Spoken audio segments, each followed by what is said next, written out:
प्यारे बच्चों, एसएनपीएस online class में आपका एक बार फिर से स्वागत है। जैसा कि आपको जानते हैं, शनिवार को व्याकरण की पढ़ाई होती है और आज मैं आप लोगों को व्याकरण पढ़ाने जा रही हूँ। पिछली कक्षा में मैं आपको पढ़ाई थी भाषा के बारे में, भाषा और उसके रूप के बारे में। भाषा किसे कहते हैं आपको बता चुकी हूँ, उनके रूप भी बता दिए हैं। भाषा के 3 रूप होते हैं, लिखित भाषा, मौखिक भाषा और सांकेतिक भाषा।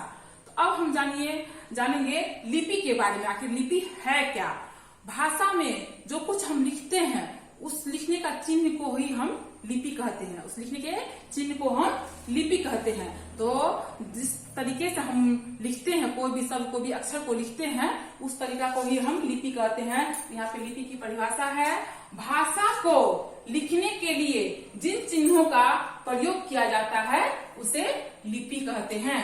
भाषा को लिखने के लिए जिन चिन्हों का प्रयोग किया जाता है उसे लिपि कहते हैं। प्रत्येक भाषा की अपनी लिपि होती है, चाहे संसार में जो भी भाषा हो उसकी अपनी एक लिपि होती है। जैसे हम लोग हिंदी पढ़ते हैं तो हिंदी भाषा की लिपि क्या है? देवनागरी। हिंदी भाषा की लिपि क्या है? देवनागरी। अंग्रेजी पढ़ते हैं तो अंग्रेजी की लिपि क्या है? रोमन। अंग्रेजी की लिपि क्या है? रोमन। उर्दू पढ़ते हैं तो उर्दू भाषा की लिपि फारसी। उर्दू पढ़ते हैं तो उर्दू भाषा की लिपि फारसी। पंजाब की गुरुमुखी। इसी तरह अनेक भाषा है और उसकी लिपि भी है। तो भाषा को लिखने का ढंग ही लिपि कहलाती है। तो लिपि के बारे में हम जान चुके हैं। एक बार मेरे साथ फिर परिभाषा पर जाएंगे लिपि की। तो भाषा को लिखने के लिए जिन चिन्हों का प्रयोग किया जाता है उसे लिपि कहते हैं। भाषा को लिखने के लिए जिन चिन्हों का प्रयोग किया जाता है उसे लिपि कहते हैं। और प्रत्येक भाषा की अपनी एक लिपि होती है। जैसे हिंदी की लिपि देवनागरी, अंग्रेजी की रोमन, उर्दू की फारसी, पंजाबी की गुरुमुखी। तो हम लिपि को जाने, जो प्रत्येक भाषा की लिपि होती है। बिना लिपि का हम कुछ लिख नहीं सकते हैं। अगर लिखेंगे भी तो उसका कोई मतलब नहीं होगा। इसलिए जो निश्चित चिन्ह किया गया है उसी के अनुसार हम लिखते हैं, ताकि दूसरा आदमी उसको पढ़ के और समझता है। यही लिपि है। तो लिपि के बाद हम जानेंगे व्याकरण। सबसे मेन है व्याकरण, क्योंकि हम व्याकरण को ही पढ़ा रहे हैं और इसके लिए व्याकरण को जानना बहुत ही जरूरी है। व्याकरण एक शास्त्र है जिसके माध्यम से हम किसी भाषा को शुद्ध लिखना, पढ़ना, बोलना समझते हैं, उसी को कहते हैं व्याकरण। उसी के माध्यम से हम भाषा का शुद्ध रूप का ज्ञान होता है। कौन सी भाषा शुद्ध है, कौन अशुद्ध है, जो हम लिखे हैं वो सही है कि नहीं, जो पढ़ रहा है वो सही है कि नहीं, उच्चारण सही हो रहा है कि नहीं, यहाँ पे क्या होगा, यहाँ पे क्रिया क्या लगेगी, लिंग क्या होगा, वचन क्या होगा, इन सब का ज्ञान जो है हमें व्याकरण के माध्यम से होता है। तो व्याकरण को हम जान लिए हैं। तो अभी हम व्याकरण की परिभाषा को लिखा रहे हैं। आप लोग व्याकरण की परिभाषा को लिखेंगे। व्याकरण किसे कहते हैं? व्याकरण किसे कहते हैं? व्याकरण को जानेंगे। व्याकरण को जानिए। जिस शास्त्र के माध्यम से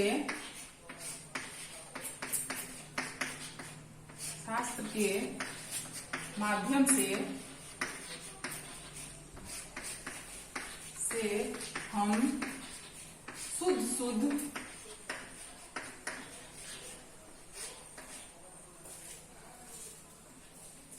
पढ़ना, लिखना,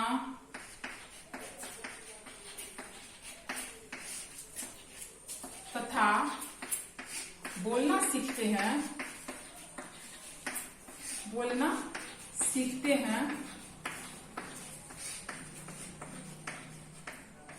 उसे व्याकरण कहते हैं।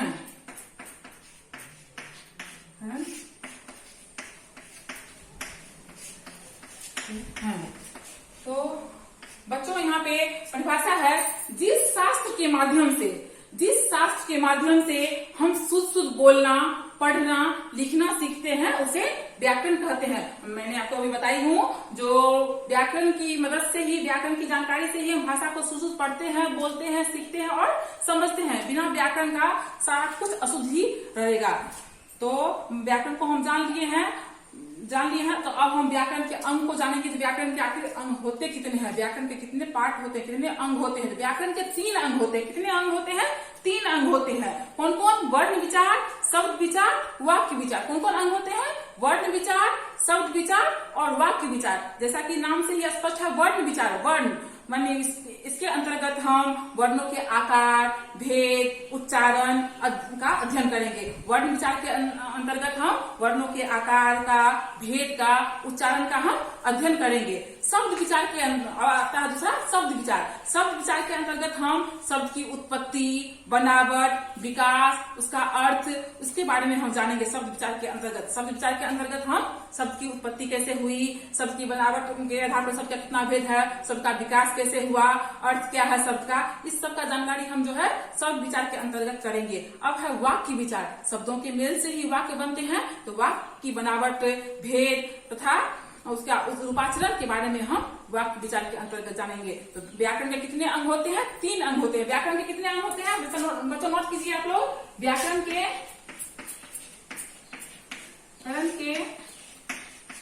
3 अंग होते हैं। पहला वर्ण विचार, वर्ण विचार।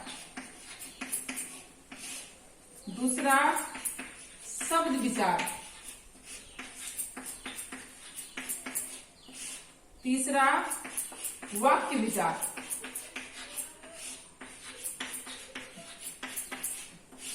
तो बच्चों वर्ण विचार के अंतर्गत हम लोग वर्ण, उनका उच्चारण का अध्ययन करेंगे।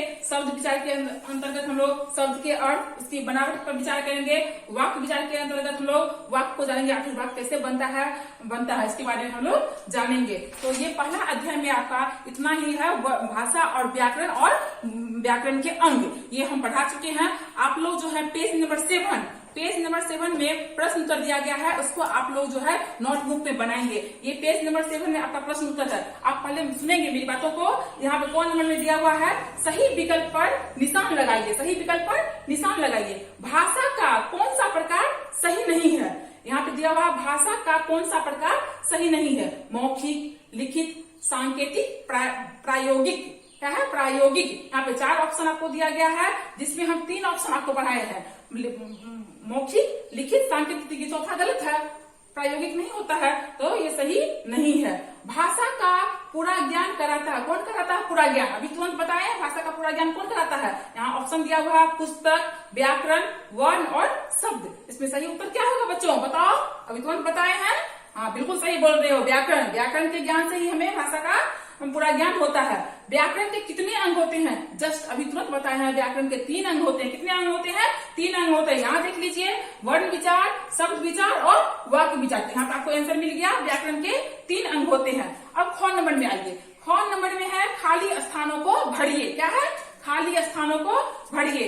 भावों तथा विचारों को एक दूसरे तक पहुंचाने के साधन को क्या कहते हैं? बताओ बच्चों, क्या कहते हैं? बताओ, पिछली कक्षा में बताए थे आपको, जरूर याद होगा आपको। इसको भाषा कहते हैं। क्या कहते हैं? भाषा कहते हैं। आपस में बातचीत के समय हम डैश तथा डैश एक दूसरे के विचार जानते हैं। ये भरेंगे। पत्र द्वारा डैश विचार प्रकट किए जाते हैं। प्रत्येक भाषा की एक डैश होती है। प्रत्येक भाषा की अपनी क्या होती है? एक लिपि होती है। अब गौ नंबर में है, सही के आगे सही तथा गलत के आगे गलत निशान लगाइए। दूसरों के विचारों को समझने के लिए भाषा की जरूरत नहीं पड़ती है। क्या सही है कि गलत है? सोच के जरूर पढ़ेंगे। यहाँ पे आप पढ़िएगा। मनुष्य हमेशा बोलकर अपने विचार प्रकट करते हैं। सही है, ऐसे बोलकर ही प्रकट करते हैं। सोचिए।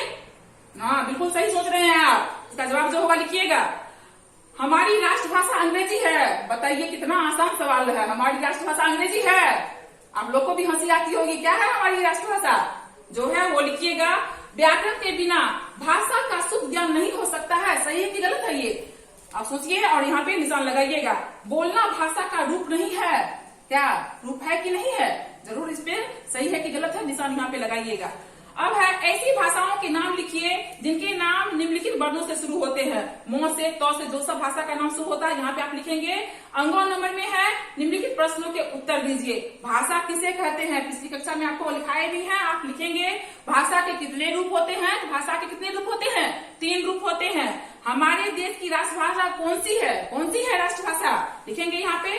लिपि से आप क्या समझते हैं, और आखिरी प्रश्न है व्याकरण किसे कहते हैं, जो कि यहाँ पे हम आज पढ़ाए हैं। जिस शास्त्र के माध्यम से हम शुद्ध पढ़ना, लिखना तथा बोलना सीखते हैं उसे व्याकरण कहते हैं। तो बच्चों पेज नंबर 7 को आप पूरे नोटबुक में बनाएंगे, यही आपका होमवर्क है।